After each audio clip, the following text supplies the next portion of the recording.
కాంగ్రెస్ పార్టీలో బీజేపీ కోవర్టులున్నారంటూ ఆ పార్టీ అగ్రనేత రాహుల్ గాంధీ చేసిన వ్యాఖ్యలు సంచలనంగా మారాయి. పార్టీలో ఉంటూ బీజేపీకి పనిచేస్తున్నారంటూ ఆగ్రహం వ్యక్తం చేశారు. అలాంటి వారు బయటకు వెళ్లి పనిచేయాలంటూ అసహనం వెళ్లగక్కారు. ఇటీవలే మోదీతో తనకు మంచి సంబంధాలున్నాయని రేవంత్కు కౌంటర్గానే రాహుల్ ఈ వ్యాఖ్యలు చేశారంటూ రాష్ట్ర కాంగ్రెస్లో కలకలం రేగింది.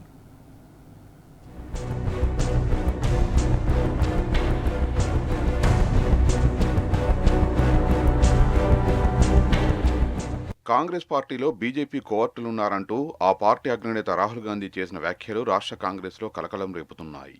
మోదీతో తనకు మంచి సంబంధాలున్నాయని సీఎం రేవంత్ రెడ్డి చెప్పిన మరుసటి రోజే కాంగ్రెస్లో బీజేపీ కోవర్టులున్నారని రాహుల్ గాంధీ వ్యాఖ్యానించడం సంచలనంగా మారింది. రాహుల్ గాంధీ చేసిన వ్యాఖ్యలు కేవలం గుజరాత్కే పరిమితమవుతాయా లేక తెలంగాణకు కూడా వర్తిస్తాయా అంటూ పార్టీ నేతలు ఆరా తీస్తున్నారు. ముఖ్యంగా రాహుల్ వ్యాఖ్యల ఉద్దేశం వెనుక రేవంత్ రెడ్డి కూడా ఉన్నారేమో అన్న అనుమానాలు వ్యక్తమవుతున్నాయి. अभी यहां पे बैठे हुए हैं सब लोग, मगर दो टाइप के हैं।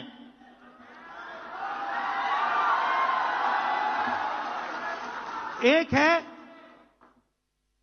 जो जनता के साथ खड़ा है, जो जनता के लिए लड़ता है, जो जनता की इज्जत करता है और जिसके दिल में कांग्रेस पार्टी की विचारधारा है।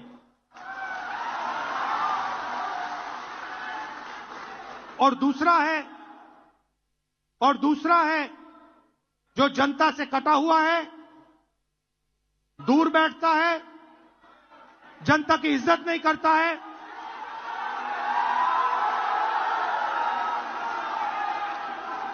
और उसमें से आधे बीजेपी से मिले हैं।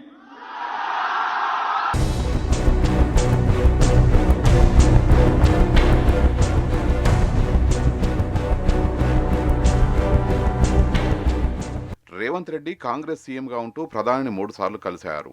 సొంత పార్టీ సీఎంలకు లభించని ప్రధాని అపాయింట్మెంట్ ప్రతిపక్ష సీఎం అయిన రేవంత్కు ఎలా లభిస్తుందనే సందేహాలు కాంగ్రెస్లో వ్యక్తమయ్యాయి. వారం రోజుల క్రితం హుటాహుటిన ఢిల్లీ వెళ్లిన సీఎం రేవంత్ ప్రధాని మోడీతో భేటీ అయ్యారు.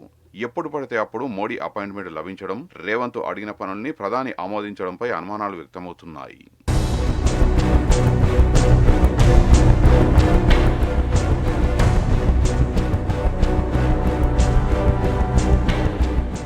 వాస్తవానికి సీఎం రేవంత్ రెడ్డి ఆర్ఎస్ఎస్ నేపథ్యం నుంచి వచ్చారు.